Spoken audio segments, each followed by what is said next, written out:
দারুণ এক ম্যাচে শুরু হলো বিপিএল এর 11তম আসর। মিরপুরের দুর্বার রাজশাহীর বিপক্ষে 4 উইকেটের জয় পেয়েছে ফরচুন বরিশাল। টস জিতে প্রথমে রাজশাহীকে ব্যাটিংয়ে পাঠান বরিশালের ক্যাপ্টেন তামিম ইকবাল। তাদের দেয় 197 রানের বিশাল টার্গেট।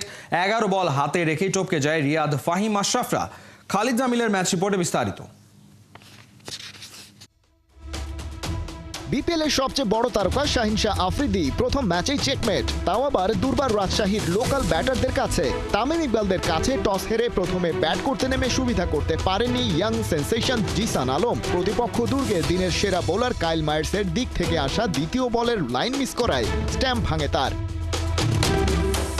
তারপরেই ইয়াসির আলী রাব্বির সাথে ক্যাপ্টেন এনামুল বিজয়ের সেই বিধ্বংসী পার্টনারশিপ। দুজনে মিলে মাত্র 47 বলে স্কোরবোর্ডে তুললেন 140। সেখানে বিজয়ের শেয়ার 46 বলে 57 আর ইয়াসির আলী রাব্বির 41 বলে 76।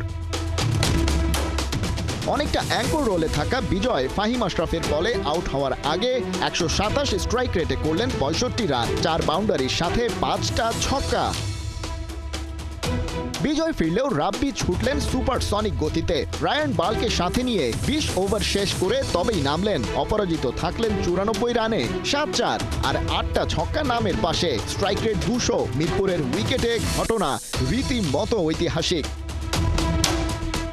বরিশালের সামনে হিমালয় পর্বত, 198 রানের টার্গেট। তাড়া করতে নেমে শুরুতেই যেন খেই হারা ফরচুন বরিশাল। নাজমুল শান্তর গোল্ডেন ডাক। ইন্টারন্যাশনাল ক্রিকেটে টাইগার ক্যাপ্টেনের ব্যাট প্যাচ বিপিএলেও চলমান। হয়েছেন ইয়াং বয় জিসান আলমের শিকার।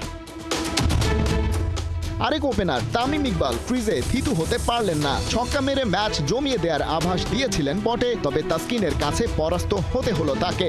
ফেরার বেলায় দেশসেরা ওপেনারের স্কোর 5 বলে 6 রান। একে একে কাইল মায়ার্স আর মুশফিকুর রহিম ফিরে গেলে আসরের সবচেয়ে হেভিওয়েট দল বরিশালের বিপদ বাড়ে। দলীয় 51 রানে এক হালি উইকেট হাওয়া ওদের। হাল ধরতে চেয়েছিলেন তাওহিদ হৃদয়, তবে ওকে 32-এর বেশি করতে দেননি হাসান মুরাদ। 139 স্ট্রাইক রেটে ব্যাট করে সাজঘরে ফিরে গেছেন।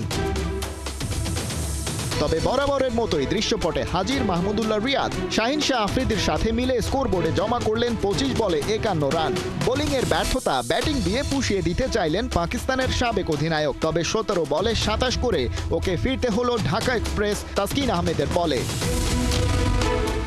Crisis management master Mahmudullah Riyad হাল ছাড়ার লোক ছিলেন না কখনোই, কিন্তু অপর প্রান্তে তাকে সঙ্গ দেওয়ার যেন নেই একজনও। তবুও দিক বিদিক পার করতে রাজপুত্র ছোটালেন ঘোড়া, আর তার সেনাপতি হিসেবে যোগ দিলেন ফাহিম আশরাফ। দুজনে মিলে ম্যাচের মোড় দিলেন ঘুরিয়ে। সাইলেন্ট কিলার 50 পূরণ করেন 23 বলে। প্রতিপক্ষ রাজশাহী বোলারদের উপর চালিয়ে দিলেন বুলডোজার। তুললেন মাত্র 35 বলে 88 রান। রিয়াদ 215 স্ট্রাইক রেটে ব্যাট করে 26 বলে তুললেন 56, 5টা বাউন্ডারির সাথে 4টা ওভার বাউন্ডারি। ওদিকে ফাহিম আশরাফ ম্যাচ উইনিং ছক্কা মেরে দলকে 200 পর্যন্ত নিয়ে যান। 21 বলে করেন 54, মোট 7টা ছক্কা মেরেছেন তিনি। 11 বল বাকি থাকতেই 198 রান চেস করে বরিশালের মনুরা। খালিদ জামিল, 71।